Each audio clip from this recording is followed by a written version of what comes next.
Good morning, students.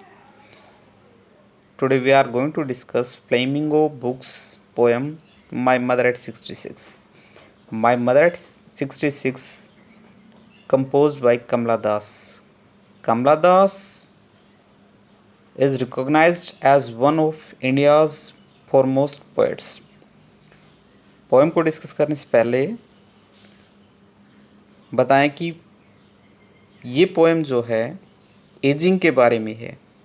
बुढ़ापा किसी में भी आ सकता है। जो पोएटस कमला दास जो है वो अपनी मदर के बुढ़ापे के बारे में चिंतित है।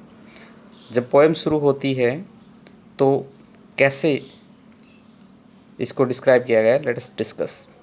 Driving from my parents home to Cochin last Friday morning I saw my mother beside me.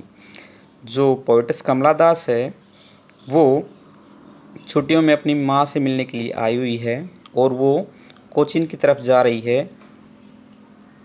Poets और उसकी माँ जो है एक टैक्सी में बैठे हुए हैं और वो एयरपोर्ट की तरफ जा रहे हैं। और जिस दिन ये पोएम लिखती हैं उससे लास्ट फ्राइडे के लिए ये बताया गया है।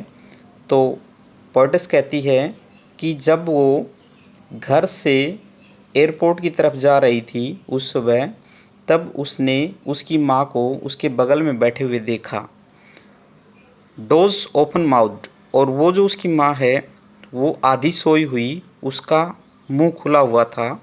हर face ashen like that of a corpse and realize with pain, और उसका चेहरा जो था वो उसके मन में उसके लिए नेगेटिव थॉट्स आ रहे थे। और पोएटस कह रही थी कि उसके मन में उसकी माँ के लिए वो डिस्क्राइब करते हुए कह रही है कि उसका मुंह खुला हुआ और उसका चेहरा जो था वो बिल्कुल एक मृत शरीर की भांति नज़र आ रहा था और उसे उसका दर्द का आभास हुआ। That she thought away and looked but soon put that thought away and looked out at young trees sprinting, Mary children spilling out of their homes. और इस प्रकार से पोएटस ने अपने ध्यान को दूर करने के लिए उसने बाहर की ओर देखना शुरू कर दिया और उसके विचारों को दूर करने के लिए जब उसने बाहर देखा तो उसने देखा कि जो पेड़ जो थे वो पीछे की ओर दौड़ रहे थे। पेड़ पीछे की ओर कैसे दौड़ते हैं कि वो दोनों गाड़ी के अंदर थे और गाड़ी जैसे आगे की ओर जा रही है तो ऐसा महसूस होता है उन्हें कि पेड़ जो है वो पीछे की ओर रन कर रहे हैं। और जो बच्चे जो थे वो उछलते हुए कूदते हुए अपने घरों से बाहर आ रहे थे। But after the airport security check standing a few yards, और जैसे ही वो एयरपोर्ट पर पहुँचे, एयरपोर्ट पर पहुँचने के बाद सिक्योरिटी चेक से होने के बाद जब उसने वापस उसकी माँ से वो कुछ यार्ड्स की दूरी पर खड़ी हुई थी, तब उसने फिर से, वो कहती है, I looked again at her wan pale as a late winter's moon and felt that old familiar ache. और फिर से वो कहती है कि मैंने फिर से अपनी माँ की ओर देखा और फिर से उसका जो पीला पड़ा चेहरा, उस पीले पड़े चेहरे को जो विंटर मून जो है उससे कंपेयर किया गया है। और कहते हैं and felt that old familiar ache, और उसका जो वही जाना माना दर्द जो था वो उसको याद आया। कहती है my childhood fear but all I said was see you soon अम्मा। और कहती है कि मुझे मेरा बचपन का वो दर्द फिर से याद आया। जैसे कि हम बचपन में सोचते हैं कि कहीं ये चीज़ हमसे गुम ना हो जाए, कहीं ये खो ना जाए, तो वही दर्द यहाँ पर पोएटस जो है वो डिस्क्राइब करती है।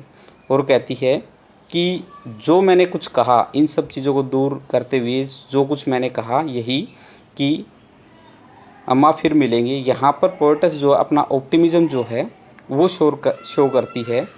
All I did was smile and smile and smile, और कहती है कि जो मैंने किया वो सब केवल उसकी तरफ मुस्कुराती रही, मुस्कुराती रही और मुस्कुराती रही। अगर हम इस पोएम की पोएटिक डिवाइस की बात करें तो हमें एक लाइन पढ़ी थी कि हर फेस असन like that of A corps. तो यहाँ पर लाइक जो वर्ड आया हुआ है, इट मीन्स यहाँ पर सिमली फिगर ऑफ स्पीच है, सिमली अलंकार है।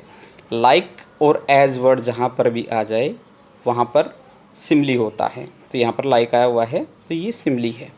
उसके बाद एक लाइन आई थी, and looked out at young trees printing the Mary children spelling.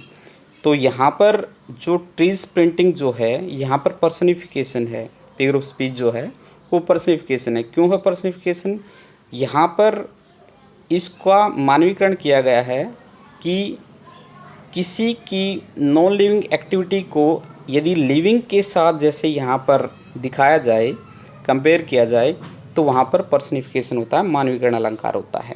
एक और फिगर ऑफ स्पीच यहाँ पर आया था कि as a late winter's moon. जैसे कि मैंने पहले बताया था कि एज और लाइक जहाँ पर आ जाएं, two dissimilar things when they are compared, और वहाँ पर एज और लाइक आ जाए वहाँ पर सिमली होता है। सो अगेन यहाँ पर as a late winter's moon में फिर से यहाँ पर सिमली है। आई होप आपको ये पोएम समझ में आई होगी। Thank you.